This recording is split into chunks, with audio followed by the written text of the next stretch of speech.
Y hoy vamos a concluir esta parte del llamado, entre comillas, Domingo de Ramos.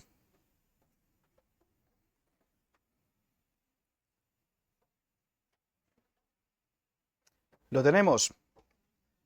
El Evangelio de Cristo según San Marcos, el capítulo 11, los versículos del 1 al 11.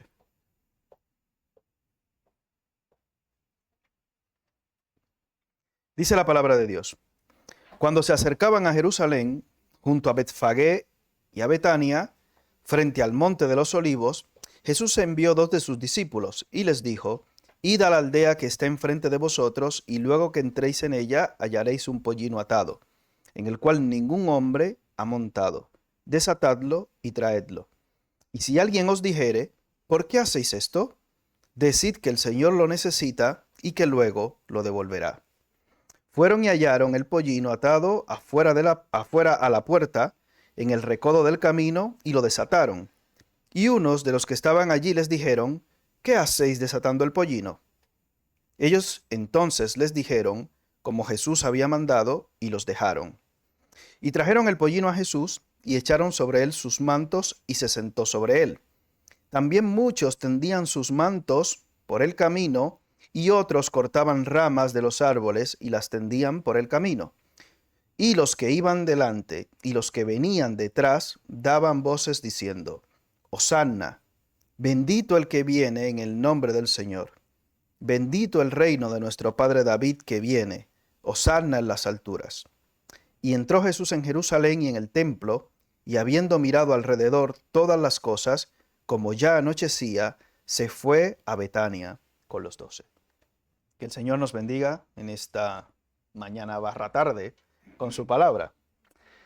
Bien, la semana pasada estuvimos viendo los primeros 7 versículos de este pasaje, de esta entrada. Algunos califican entrada triunfal a Jerusalén. Y entramos en lo que es la última semana, físicamente hablando, de Jesús sobre la tierra. Esta semana que abarca desde este domingo, entre comillas, de la entrada triunfal o Domingo de Ramos, hasta el Domingo de la Resurrección. Y en este pasaje que acabamos de leer, encontramos a Jesús saliendo de Betania posteriormente a la resurrección de Lázaro y dirigiéndose hacia Jerusalén.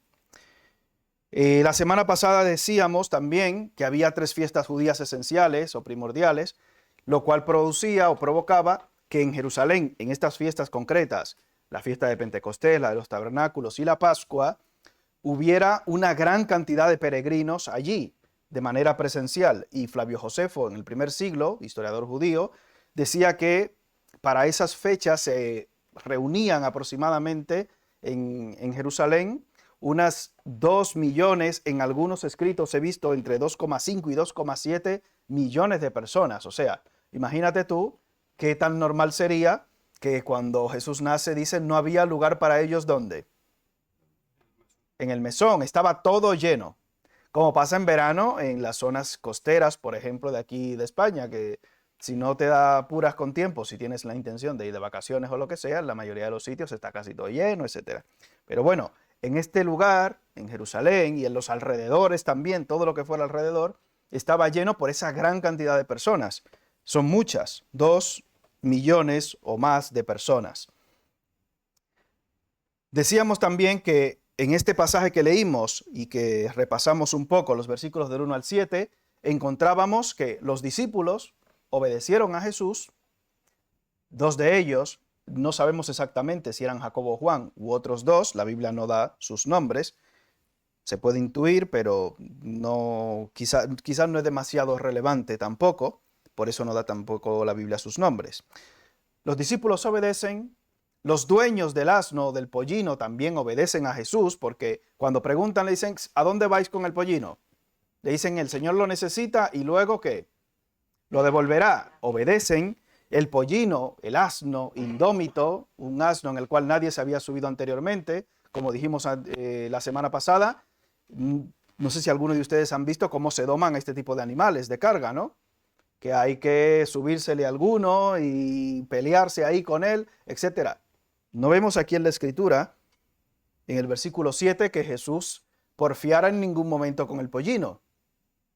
se sube y obedece. Hasta los asnos obedecen. ¿Y tú y yo qué? Y ahí dejamos y paramos y concluimos lo que era el mensaje de la semana pasada. Tú y yo somos a veces peores que los asnos. Y eso lo dice la Escritura, no es ninguna cosa extraña. Dice la Biblia en uno de los salmos, no seáis como el caballo, como el cabestro, que si no es con freno no se acercan a vosotros. Lo habéis leído ese salmo, ¿no? Y a veces nosotros somos muy tosudos y muy cabezones. Me incluyo yo también. Hoy continuamos viendo que posteriormente a que Jesús se sube en el pollino, en el asno joven, echan sobre él sus mantos, se sienta. Habían otros más, versículo 8, muchos tendían sus mantos por el camino y otros cortaban ramas de los árboles y las tendían por el camino. Estaban haciendo, por así decirlo, salvando las distancias, una especie de camino o alfombra, no roja, porque aquí los mantos serían de múltiples colores, pero estaban de una forma u otra reconociendo que ese que venía en ese asno, en ese pollino joven, era el Mesías. Si vamos a Segunda de Reyes, capítulo 9, vamos un momento allí, hay una escena en la cual sucede algo parecido. Segunda de Reyes, capítulo 9, versículos 1 al 3.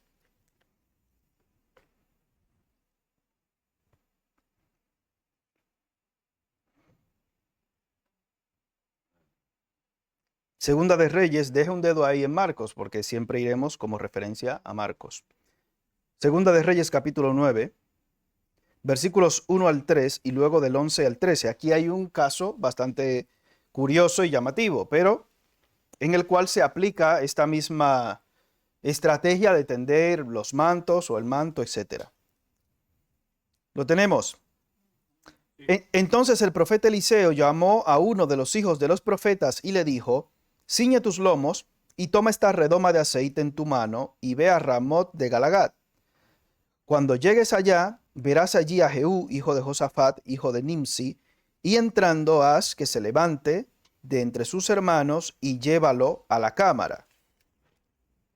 Toma luego la redoma de aceite y derrámala sobre su cabeza y di: así dijo Jehová, yo te he ungido por rey sobre Israel, y abriendo la puerta, echa a huir y no esperes. Versículo 11. Imagínese usted que va uno allí, le echa el aceite y sale corriendo y dice: pero ¿y esta cosa? Él sí que le había dado palabra antes de esto y mira lo que sucede con los que estaban allí con Jehú. Versículo 11. Después salió Jehú a los siervos de su señor y le dijeron: ¿hay paz? ¿Para qué vino a ti quién? Aquel loco. Y ese loco. Pero mira, ya ha echado aceite y ha salido corriendo. Pero ¿qué locura es esa? Y él les dijo: vosotros conocéis al hombre y sus palabras. O sea, no hagáis caso. Pero él sabía ya lo que le había dicho. Versículo 12. Ellos dijeron: mentira. Decláranoslo ahora. O sea, no te lo quedes guardado. Y él dijo: así y así me habló, diciendo: así ha dicho Jehová, yo te he ungido por rey sobre Israel. Entonces cada uno tomó apresuradamente ¿qué?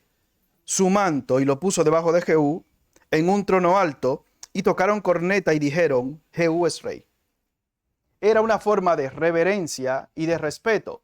Pero algunos autores también dicen que no era solamente en el caso de Jesús un reconocimiento de su realeza como Rey de Reyes y Señor de Señores, el Rey que viene en nombre del Señor, bendito el Rey que viene en nombre del Señor, sino de forma directa el cumplimiento de la profecía de Isaías 40. Por ejemplo, vamos a Isaías, capítulo 40.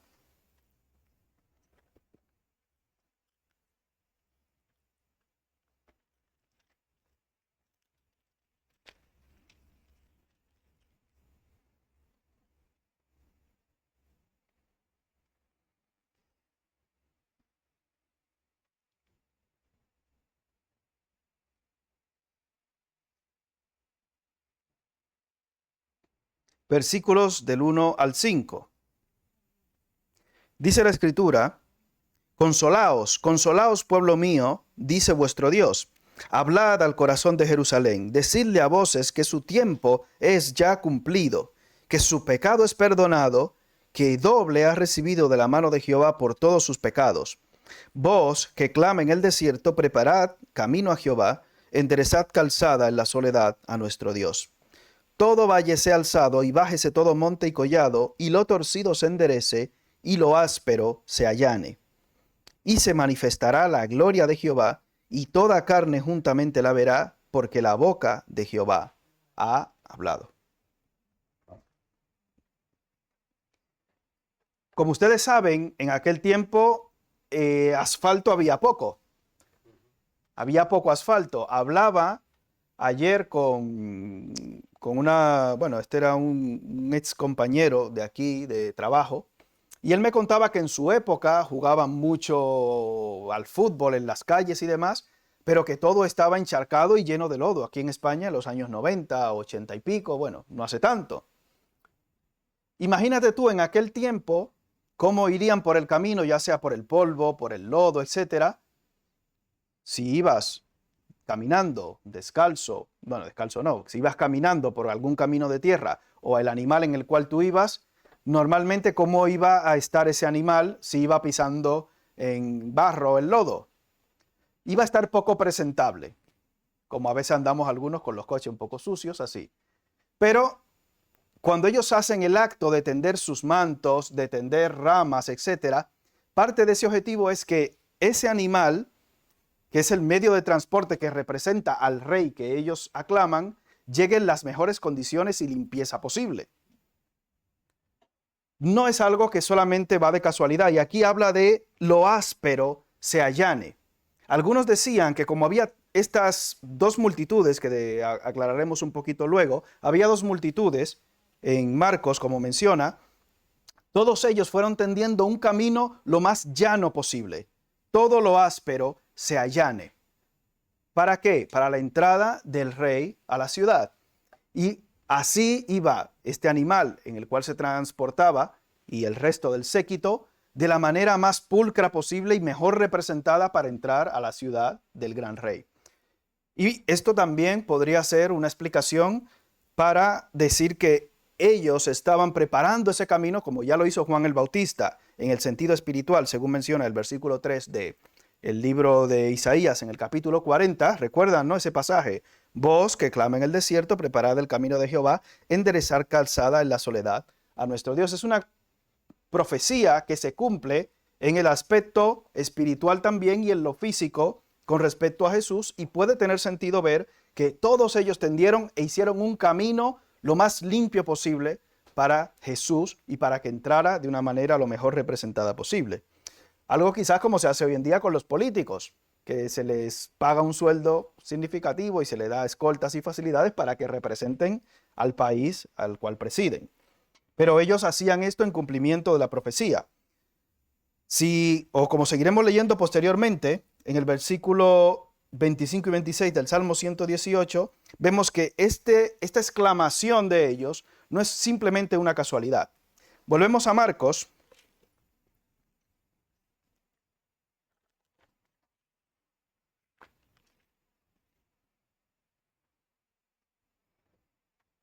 En el versículo 9 de Marcos 11, habla de unas multitudes o de personas que iban delante y otros que venían detrás. Marcos 11:9.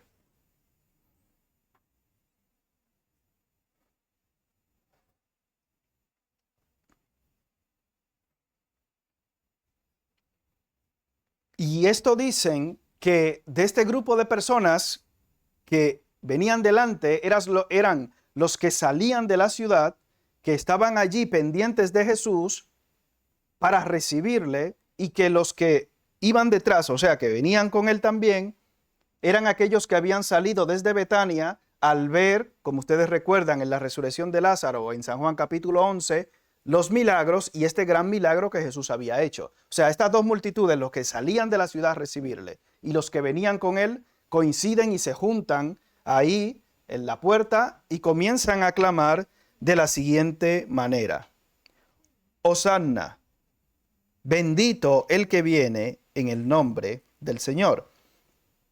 ¿Y qué significa esta palabra Hosanna? Significa salva ahora, oh salva, rogamos. No era nada extraño que Jesús estuviera rodeado de multitudes, como ya hemos visto en varios pasajes de Marcos. Recuerdan que él estaba constantemente rodeado de mucha gente.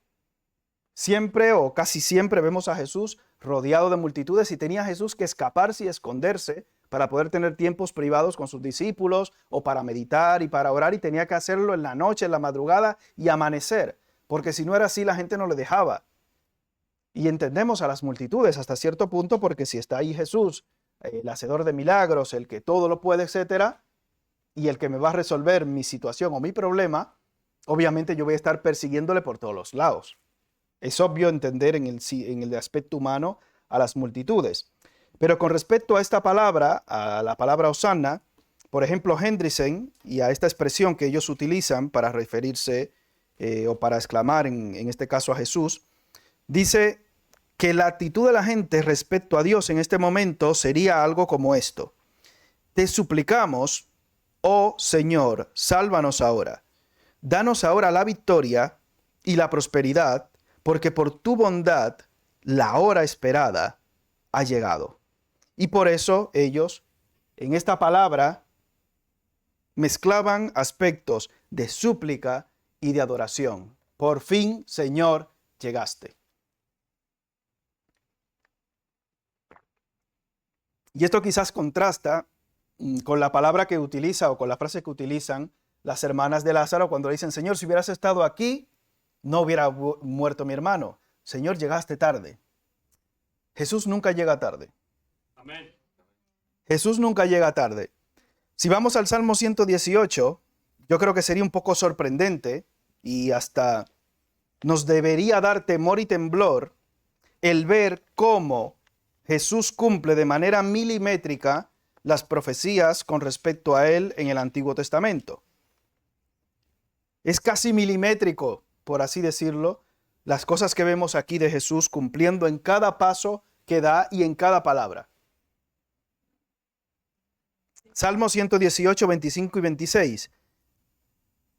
Los peregrinos y estas multitudes que están aquí, porque estarán mezclados peregrinos y algunos también lugareños, en el tiempo de la Pascua, en esta fecha en concreto, habían 6 salmos que cantaban de forma regular, que eran los salmos desde el 113 hasta el 118. Y esto es lo que ellos están cantando, exclamando y alabando en este momento. Salmo 118, 25 y 26. Dice: oh Jehová, sálvanos ahora te ruego, Hosanna. ¿Qué sería lo que es esa palabra aramea, que en la transliteración de ella se traduce de esta manera en el griego, Hosanna? Oh Jehová, sálvanos ahora, te ruego, oh Jehová, que nos hagas prosperar ahora. Bendito el que viene en el nombre de Jehová. Desde la casa de Jehová os bendecimos. Esto es lo que ellos están literalmente diciendo y cantando a Cristo. Sálvanos ahora. Te ruego que nos hagas prosperar ahora. No había manera de que estas personas pudieran estar calladas. Recuerdan el caso de Jeremías, ¿no? Que intentó estar callado, pero ¿qué había dentro de él que no le permitía estar callado? Dice la Escritura, dentro de él había ¿qué? Un fuego. Traté de sufrirlo, pero no pude. Estas multitudes, dice, si callaran, ¿quiénes iban a clamar? Dice en Lucas, las piedras clamarían. En Lucas 19:40 dice, es que si estos callan, porque los escribas y fariseos les reclamaban, mira lo que están diciendo estos muchachos y esta gente y los niños, pero ¿esto qué es? Esto es una blasfemia. Y Jesús le dice, si estos callaran, las piedras clamarían. Lo que ha hecho el Señor por ti y por mí no puede ser ocultado ni callado.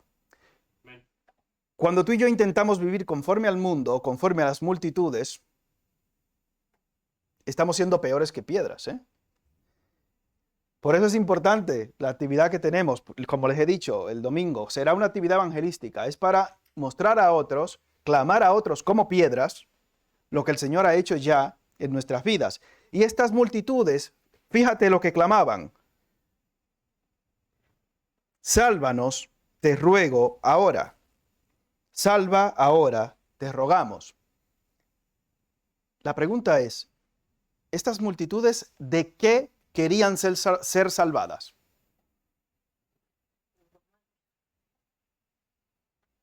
Ellos querían ser salvos de los romanos. Escuchaba una prédica en esta semana de Miguel Núñez en la cual hacía esa aclaración y decía que la gente normalmente quiere ser salvo. Todo el mundo quiere ser salvo del infierno, pero no de su pecado. Yo quiero irme con mi pecado sabroso que estoy disfrutando hasta la puerta del cielo. En la puerta del cielo quítamelo, Señor, pero mientras esté en la tierra, sí, yo salvo, yo amo a Dios, yo amo mucho a Dios. ¿Le suena esa frase, no? Pero no me quites mi pecado, que está sabroso. Está sabroso. Es que es tan guapo ese chico. Es que es de Satanás. O la chica, es que es de Satanás. Y quieres llegar a la puerta del cielo con tu pecado. Y ahí en la puerta del cielo, quítamelo, pero en la puertita, Señor, ahí, porque es que en esta tierra, es que no puedo estar bien ni puedo vivir sin eso, sin ese pecadito favorito. Y estas multitudes querían obviamente ser salvas. Y en la Pascua, ¿qué es lo que se celebra? ¿Recuerdan? ¿Qué es lo que se conmemora o qué es lo que conmemoran los judíos? ¿La salvación de qué? ¿O de quiénes? De la esclavitud en Egipto. Y ellos están viendo esta figura, por así decirlo, redentor, no como Moisés, sino perfecto, que viene a librarnos y a salvarnos de los romanos. Porque ellos añaden una frase que no viene en el Salmo, ¿no? Bendito, versículo 10, el reino de ¿quién? De nuestro padre David que viene. Hosanna en las alturas. Ellos están esperando un rey como ¿quién? Como David. Pero no solamente las multitudes. Dentro de los discípulos, estoy convencido que había muchos o algunos que también esperaban ese mismo tipo de rey. Pero dentro de ellos destaca uno en especial que es el traidor, que es ¿quién? Judas Iscariote. Y en esta semana, analizando un poco las multitudes, al ver que los días van pasando y que esa revuelta, como decíamos, si había un momento espectacular para realizar una revuelta, sería este en el cual estamos aquí todos los peregrinos. Quizás había 500,000 hombres con capacidad de tomar las armas y de pelear. Si había un momento propicio para hacerlo, era este, en el cual conmemoramos esa liberación de Egipto en la Pascua y que también vamos a conmemorar con Jesucristo, el Rey perfecto que nos va a dar alimento y que nos va a proporcionar sanidad. Vamos a tomar aquí a los romanos y vamos a acabar con todo. Hosanna al Hijo de David, al que nos va a librar de esta angustia que tenemos. Pero el Hijo del Hombre vino a librarles de su pecado. Y ahí ellos no cayeron. Al igual que muchos de nosotros queremos ser librados, pero mantenernos con el pecado atado, agarrado aquí de nuestro pecado, y pretendemos agradar a Dios de esta manera. Y eso no es posible. Si vemos las multitudes, por ejemplo, en San Juan capítulo 6, cuando Jesús no accedió a lo que estas multitudes querían y pretendían, al final del capítulo 6, ¿qué hicieron las multitudes? Lo abandonaron. Pasamos de ti, nos vamos. Y algunos autores proponen que algunos de los que estaban en estas multitudes de Juan capítulo 6 estaban allí en Jerusalén y fueron de aquellos que salieron a recibirle también, clamando Hosanna, bendito el que viene en el nombre del Señor. Ya que no pudimos hacerle rey en aquel momento, porque acuérdense que en Juan capítulo 6 ellos tenían la intención de buscarle, ¿por qué? Porque tenían el propósito de hacerle ¿qué? Rey literalmente. Dijeron, en esa ocasión no pudimos, pero este es el momento perfecto. Estamos todos aquí, ya tenemos toda la gente. Él no lo hizo en ese momento porque no éramos suficientes. Pero ahora que estamos aquí todos los peregrinos y los que amamos a Jerusalén, esta vez sí lo vamos a conseguir. Y vienen todos clamando y a gran voz, gozándose de lo que pudiera ser políticamente hablando, pero no entendieron realmente el propósito de Cristo al entrar en Jerusalén. Y por eso les digo que muchas de estas multitudes estaban ahí y algunos de ellos, no sé qué cantidad o todos, fueron los que posteriormente, unos días después, clamaron totalmente lo contrario. ¿Y qué era lo que decían? Crucifícale. Cuando tú haces caso a las multitudes, estás expuesto a lo mismo. Estás expuesto a lo mismo. Es imposible satisfacer a las multitudes. Es imposible. Ya satisfacer a una persona es prácticamente imposible. Ahora tenemos frío o calor. Calor. ¿Qué tenemos ahora? Tenemos calor todos. Ya me están dando ganas de quitarme cosas. No lo voy a hacer por respeto, obviamente. Bueno, sí, podría, pero bueno. Pero luego lo apagamos y nos da frío. Hay algunos hermanos que dicen, madre mía, qué frío hace aquí. No sé, alguno quizás tendrá frío. O sea, complacer a la gente es imposible. Si tú haces, ¿y por qué hace tanto? Si haces poco, ¿por qué hace tan poco? Si hablas, este habla mucho, ¿eh? Si no hablas, este oculta algo, este muy callado. Jesús comía y bebía, ¿y qué le decían? Comilón y bebedor. Juan el Bautista no comía ni bebía, ¿qué le decían? Demonio tiene. Cuando tú vives pendiente de las multitudes en tu vida y no de hacer la voluntad de Dios ni cumplir el plan y propósito de Dios para tu vida, mire mi hermano, usted se va al hoyo, como Judas Iscariote. Y usted termina tirando la toalla como hicieron las multitudes. ¿Cuánto tiempo dura hoy? Por ejemplo, yo recuerdo hace años que una canción duraba de moda un año mínimo. ¿Cuánto dura de moda una canción hoy en día? Días. ¿Le he puesto alguna? A ver, mejor no comparar, que a veces salen perdiendo algunas de antes, ¿eh? Eran unas canciones a veces con unas letras muy rarucas. Pero bueno, bueno, no vamos a mencionar canciones. Una de que tenía 15 abriles. ¿Cómo que 15 abriles? Eso es ilegal. Bueno, dejamos ahí. No, no entramos en ese detalle, pero sino en ver cuán efímero y cuán volátil es todo esto. Y cuál imposible es complacer no solo a multitudes, sino a una persona. Madre mía, qué hambre tengo. Algunos estarán pensando ahora en la comida. Uf, qué hambre, me muero. Como Esaú, me muero. Dame del potaje o me muero. Toma un plato de potaje. Está muy salado. Pero vamos, el que tiene hambre no mira. El caballo regalado no se le mira tanto el diente. Y luego que se come el potaje entero. Ay, no, estoy muy lleno, me estoy muriendo. Dice, pero vamos a ver. ¿O no? Usted y yo no podemos estar pendientes de las multitudes, porque nos van a matar las multitudes y los individuales también. Usted tiene que estar claro en qué Dios le ha mandado y le ha llamado a hacer y cumplir el propósito de Dios en su vida. Jesús no estaba distraído pensando en que quiero complacer a estas multitudes y ser rey. Si Jesús, Rey de Reyes, Señor de Señores, Dios sobre todas las cosas, no complació,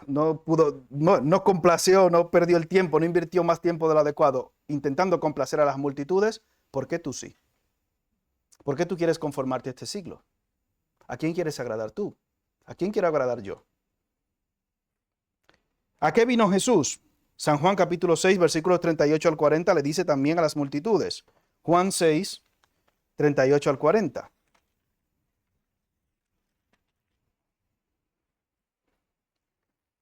Jesús le dice su misión. ¿A qué vino él? Juan 6, 38 al 40.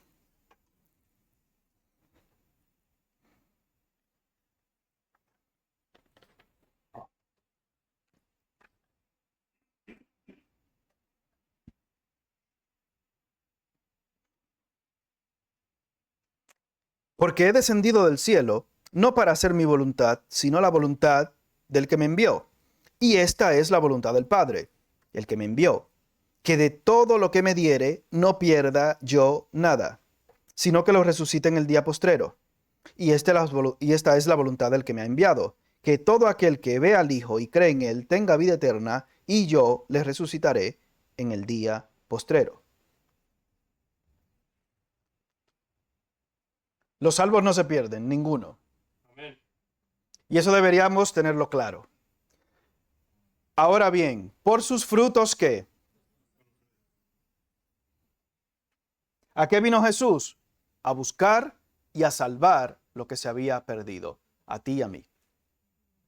Porque eso es lo que aplica hoy a los que estamos aquí en estas cuatro paredes. Obviamente, a los que traigamos, si Dios lo permite, el domingo, y al resto del mundo, todos aquellos es necesario proclamarles el Evangelio. Sin ninguna duda. Para esto he venido, dice Jesús en Marcos, para proclamar el Evangelio, el reino del Padre. El reino de los cielos se ha acercado a vosotros, no el reino de David, no un reino político. Jesús no vino. Sí, yo quiero que Jesús me conteste esa petición que tengo, pero ya hasta ahí.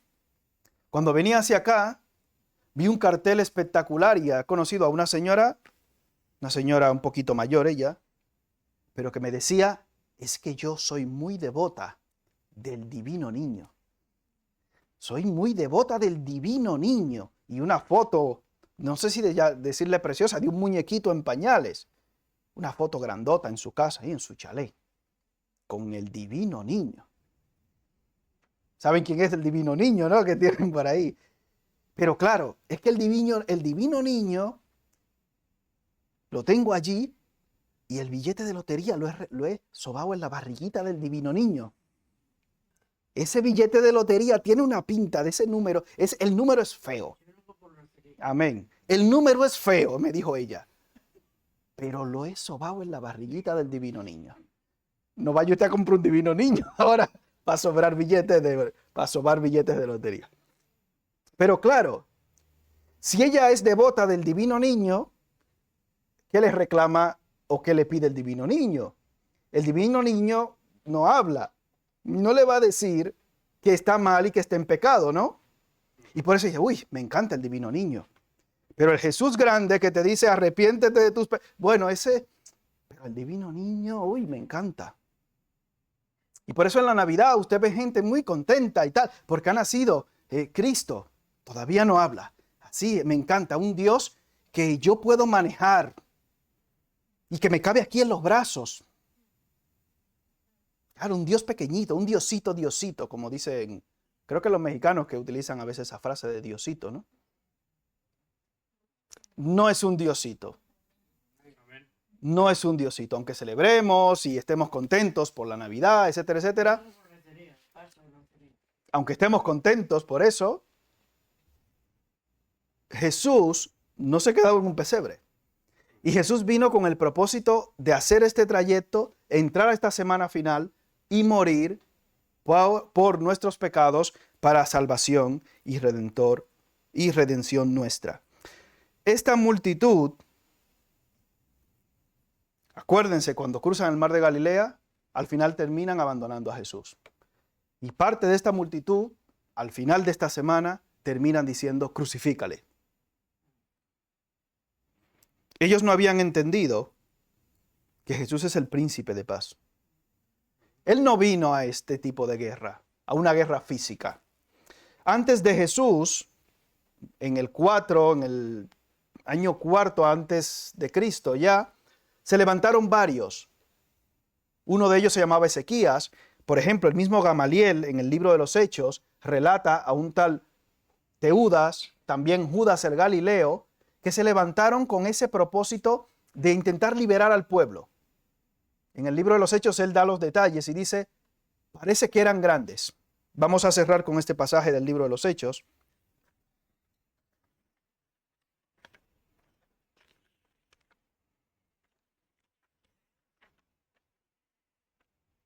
Capítulo 5, versículos 34 al 39.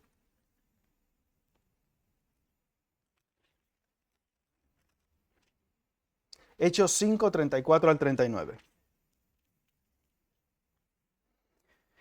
Cuando están interrogando e intentando acabar con lo que es la predicación y la proyección milagrosa que tienen los apóstoles posteriormente a la ascensión de Cristo, se reúnen Y uno de los principales fariseos, en este caso llamado Gamaliel, responde de la siguiente manera. Aquel Gamaliel que el apóstol Pablo tacha o marca como sus maestros, que él dice que fue instruido a los pies de Gamaliel. Bien, 34 al 39, dice la escritura. Entonces, levantándose en el concilio un fariseo llamado Gamaliel, doctor de la ley, venerado de todo el pueblo, mandó que sacasen fuera por un momento a los apóstoles. Y luego dijo, varones israelitas, mirad por vosotros lo que vais a hacer respecto a estos hombres. Porque antes de estos días se levantó Teudas, diciendo que era alguien. A este se unió un número como de 400 hombres, pero él fue muerto y todos los que le obedecían fueron dispersados y reducidos a nada. Después de este se levantó Judas el Galileo en los días del censo y llevó en pos de sí a mucho pueblo. Pereció también él y todos los que le obedecían fueron dispersados. Y ahora os digo, apartaos de estos hombres y dejadlos, porque si este consejo o esta obra es de los hombres, se desvanecerá. Mas si es de Dios, no la podréis destruir. No seáis tal vez hallados luchando contra Dios.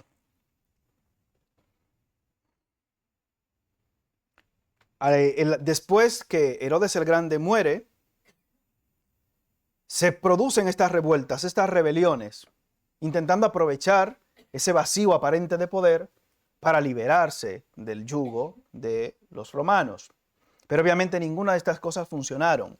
Y muchos de los que estaban ahí entre esas multitudes, tomando quizás el arreón de estos movimientos revolucionarios, como pasó en Latinoamérica, en una época concreta, etc., pensaron que Jesús venía con ese mismo propósito como ese hijo de David. Habían visto señales milagrosas, espectaculares, y habían visto cómo él sanaba enfermos, resucitaba muertos, etc. Pero esas cosas no habían calado realmente en sus corazones y buscaban y se quedaron solamente en lo superficial de lo que Cristo podía hacer por ellos. Y hay muchas iglesias y muchas personas dentro de las iglesias que se quedan en ese mismo ambiente, en ese mismo aspecto. Dame el pan, dame la salud, dame todo lo bueno, quiero esto, quiero aquello, etcétera, etcétera. Ayer tuvimos un tiempo muy bonito de acción de gracias entre los hombres, haciendo un repaso de lo que fue el año. Y no deteniéndonos solo a pedir, sino gracias te damos, Señor, por todo lo que tú has ido haciendo durante todo este año y cómo nos has sostenido y mantenido. A pesar de todas las cosas que hemos visto, todas las turbulencias, todas las cosas que cada uno habrá vivido en su vida, en sus peculiaridades, etc., podemos y hemos podido cerrar el año dando gracias a Dios por su amor, por su bondad, por su misericordia y por su control sobre todas las cosas. Su control milimétrico, literalmente. Como hemos visto en el cumplimiento de estas profecías de manera exacta, si tú y yo, hermano, hermana, pretendemos que solamente nuestro Dios, nuestro Salvador, sea el que resuelve nuestros problemas, un Dios de cajero automático, un Dios médico, un Dios psicólogo, un Dios abogado, estamos equivocados. Él vino a salvarte de tu pecado. Y ese es el principal objetivo, aunque otras cosas no vayan como tú esperas. Ese es el objetivo por el cual Jesús viene a esta tierra, muere en la cruz, resucita y te dice, yo he venido para que tengan vida y para que la tengan ¿cómo? La vida abundante no consiste en la abundancia, redundando, de los bienes que puedes poseer, sino en cómo estés tú obedeciendo a aquel que aún los asnos, que aún los discípulos y que aún el universo entero obedece. Y eso deberíamos reflexionar tú y yo. ¿Cómo estoy yo obedeciendo a aquel que murió por mí? ¿Cómo estoy yo recibiendo ese sacrificio de Cristo que viene como rey? ¿Es realmente Él rey en mi vida? Ellos le reciben estas multitudes como rey de la boca hacia afuera. De la boca hacia adentro, estas multitudes realmente estaban recibiendo a Cristo como rey. No. ¿Es Cristo realmente el rey de tu vida? Esperamos que sí, porque estas multitudes con su boca proclamaron, como decíamos la semana pasada, y alababan llorando. ¡Ay, qué alabanza tan preciosa! Así conocí yo uno que alababa y lloraba con las canciones cristianas. Y luego me enseñaba, mira esta chavala, uy, esta chavala. Dice, pero ¿y este esquizofrénico de dónde ha salido? O sea, me pone en el móvil las alabanzas cristianas y luego y llora. Y luego me dice, mira esta chavala. ¿Pero qué hace, muchacho? Y muchas veces nosotros somos igual que estas multitudes. ¿Es Cristo Rey de tu vida? ¿O solo de tu boca, aparentemente? Padre, te damos gracias por el privilegio que tú nos das de poder presentarnos delante de ti, Señor, reconociendo que tú eres Rey. Que podamos rendir nuestra voluntad, nuestros corazones a ti, reconociendo que tú eres el único Dios verdadero y que has enviado a Jesucristo en propiciación por nuestros pecados. Padre, que podamos descansar en ti confiando que tú no solamente has venido para resolver problemas terrenales que podamos tener cada uno de nosotros, sino para darnos vida y vida en abundancia. Padre, te damos gracias y te pedimos que podamos vivir pensando en que tú reinas, que podamos honrar, Señor, con nuestras vidas ese sacrificio que Jesucristo ha hecho por nosotros, que podamos andar, como dice la Escritura, puestos los ojos en Jesús. Padre, perdónanos, porque no andamos ni siquiera cerca de la medida de la estatura de la plenitud de Cristo. Perdónanos, Padre, porque muchas veces somos igual o peores que estas multitudes. Un día te amamos, otro día estamos decepcionados, un día te clamamos, otro día pecamos. Señor, perdónanos. Ayúdanos, Padre eterno. Recuerda nuestra condición, que simplemente somos polvo. Pero ayúdanos, Señor, porque somos responsables de cada una de las decisiones que tomamos. Porque gracias a que nos has dado el Espíritu Santo, somos más que vencedores por medio de aquel que nos amó. Padre, que no nos dejemos llevar de las multitudes, sino que procuremos buscar tu rostro en todo lo que hagamos y con todo lo que hacemos.